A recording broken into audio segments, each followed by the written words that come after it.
पूर्व आईपीएस व हिंद सेना पार्टी के संस्थापक शिवदीप लांडे आज पूर्णिया पहुंचे, जहां उन्होंने रजनी चौक स्थित एक निजी होटल में युवाओं के साथ विचार विमर्श किया।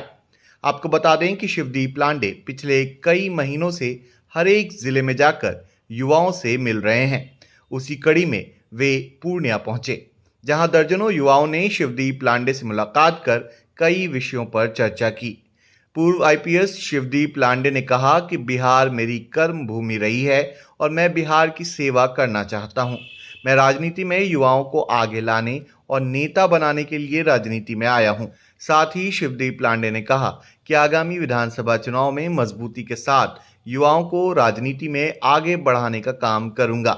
वहीं उन्होंने पूर्णिया सांसद पप्पू यादव के बारे में कहा कि पूर्णिया सांसद जिस तरह मेरे बारे में लांडे पांडे चांडे जैसे शब्दों का उपयोग किए हैं, इसके बारे में हमसे अच्छा वही बता सकते हैं। भाई लांडे पांडे चांडे ये पता नहीं भाई, ये वही जान सकते हैं कि क्या बोल रहे, क्यों बोल रहे हैं, उसके पीछे लॉजिक क्या है। तो इस पे तो मुझे कुछ कमेंट करना नहीं। और अच्छे व्यक्ति है, हमेशा लोगों की मदद के लिए दौड़ जाते हैं। मैंने देखा है कोरोना भी वो दिखे थे, जो भी गरीब बुर्का उनके पास जाता है, स्पेशली मेडिकल फील्ड में जो हॉस्पिटल में एडमिट करवाना होता है, बुलाना होता है, तो उनके प्रति भी उनका अच्छा काम है और मैं उनका रिस्पेक्ट करता था। अब ये पता नहीं मुझे कि अब उनके मुंह से ऐसे वर्ड क्यों आते हैं, तो ठीक है, या उनका व्यक्तिगत मुझे लगता है ओपिनियन हो सकता है, ठीक है, ये तो अब चलते रहेगा। राजनीति में हम आ गए तो ये होते रहेगा, लेकिन मुझे इससे कोई, मैं ना इसमें प्रभावित होने वाला हूँ, ना इस पर इसका मुझ पर कोई असर होने वाला है। मैंने जो ठाना है युवाओं के बारे में, युवाओं की पीढ़ी बनानी है मुझे लीडरशिप में, तो बस उसी में लगा हूँ। Thank you. कि शायरी गाते हुए आप संपत्ति कमाएं। अरे बाप रे बाप, सबसे पहली बात तो ये कि पुलिसिंग में क्या होता है, ये सबसे अच्छी खूबसूरती है कि जो भी ऑल इंडिया सर्विसेज में रहते हैं ना, उनके प्रॉपर्टी रिटर्न्स भरे जाते हैं हर साल में। प्रॉपर्टी डिक्लेरेशन होता है और ऑनलाइन दिख लेते हैं आप। एक इमूवेबल प्रॉपर्टी सेंट्रल गवर्नमेंट को देना होता है उनको फॉर्मेट में, और आप सब देख सकते हो उसमें। बाद में बिहार गवर्नमेंट हमेशा 31 दिसंबर के बाद सबका इमूवेबल यानी स्थावर अस्थावर संपत्ति का ब्यौरा लेती है, और तो आप उसमें देख सकते हो, कोई दिक्कत नहीं है। अब मुझे समझ में नहीं आया कि, अब मैं एक छोटी सी बात बताता हूँ। मेरी शादी हुई 2013 में। जब शादी हुई तो पत्नी के सामने मैंने, जब बात हुई तो मैंने उसको दो ही बातें बोली थी। मैंने बोला मैं बिहार कैडर में हूँ और मेरा आगे के तो जीवन में मैं बिहार को ही देना चाहता हूँ, तो आपको इसको देखना पड़ेगा, क्योंकि वो तो बॉर्न एंड बॉटम मुंबई की थी। और दूसरी बात मैंने जब बोली थी उसको, उसके बोली थी कि मेरे अकाउंट में अभी कम से कम 9 साल के सर, मैं 2004 बैच का IRS भी था, बाद में 2006 बैच का IPS। तो 4 से लेकर 2013 में जब मेरी बहू से पहली बार जब बात हुई तो मैंने बोला कि मेरे अकाउंट में 32,700 रुपये है। तो आफ्टर 7 ईयर्स आपके अकाउंट में सिर्फ being a super class 1 officer 32,700 रुपये है, तो इस पर से आप समझ सकते हो कि कैसा कर। और दुनिया जानती है, जब मैं SP था, किसी का इशू होता है, कोई प्रॉब्लम होता है, तो मैं खुद की जेब से उसकी हेल्प करता था। और वे बोलने वाले बोलते हैं यहाँ पे, तो कौन क्या बोल रहा है क्या नहीं बोल रहा है उस पर तो मुझे जाना ही नहीं है। ठीक है, आपको अपना ओपिनियन हो सकता है। एक शानदार, इतना शानदार कैरियर आपका, आप महाराष्ट्र के रहने वाले, बिहार आपकी कर्म भूमि रही।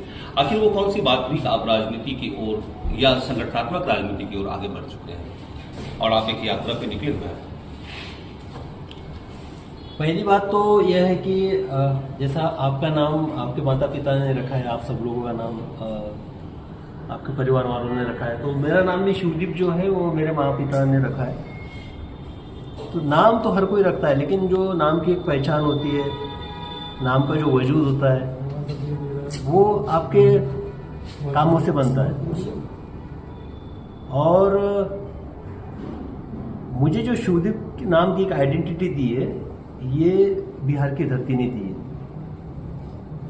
हाँ, मानो कि मैं अभी IG के पद पे था, बाद में ADG बनता, और भी पद आगे के मिल सकते थे, सेंट्रल में जाता, CBI, IB, NIA, रॉ वगैरह, बाकी जो एजेंसी थी वहाँ पे भी काम कर सकता था।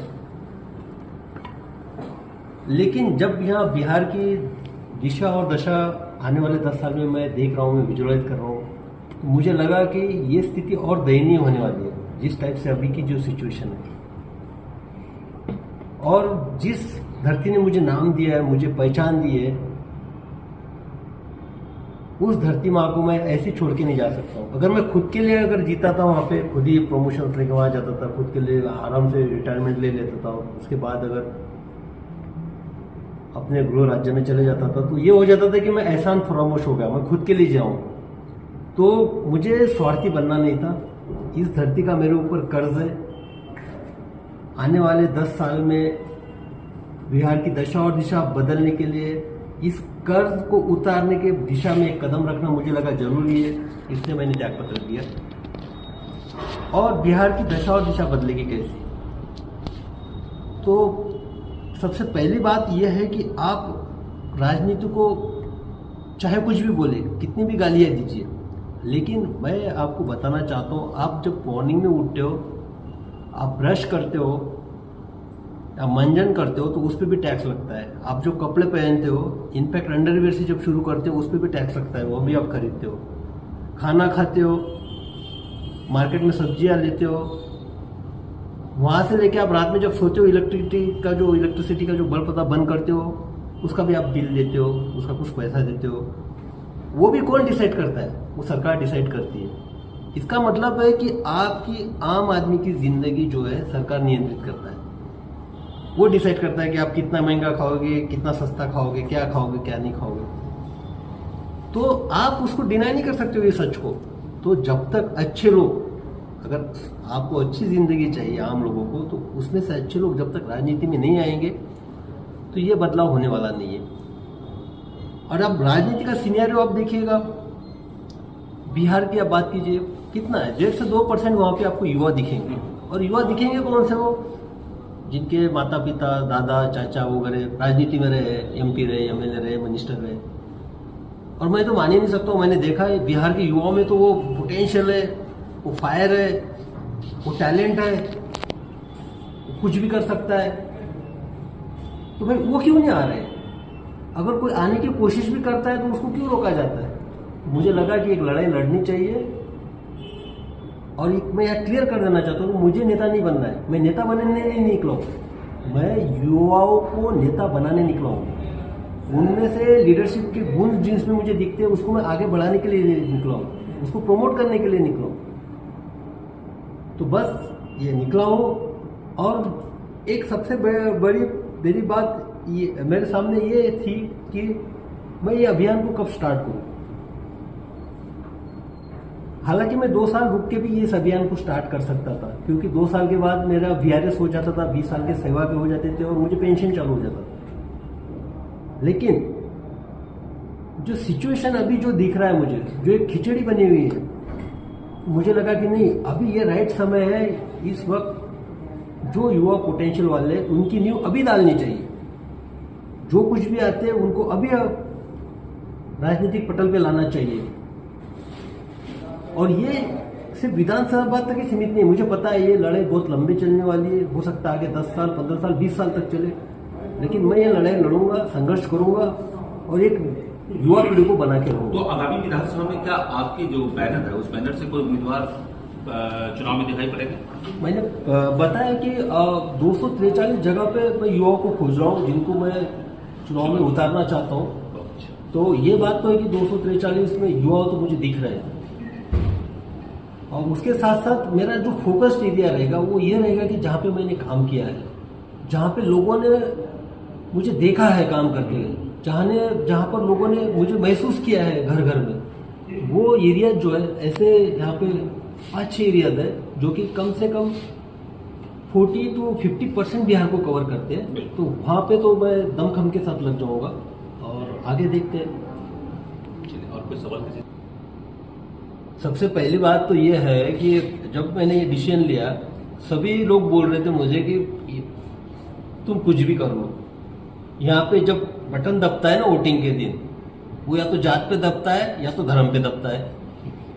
तो अभी पहले इनको युवाओं को बटन तो दबाने दीजिए भाई।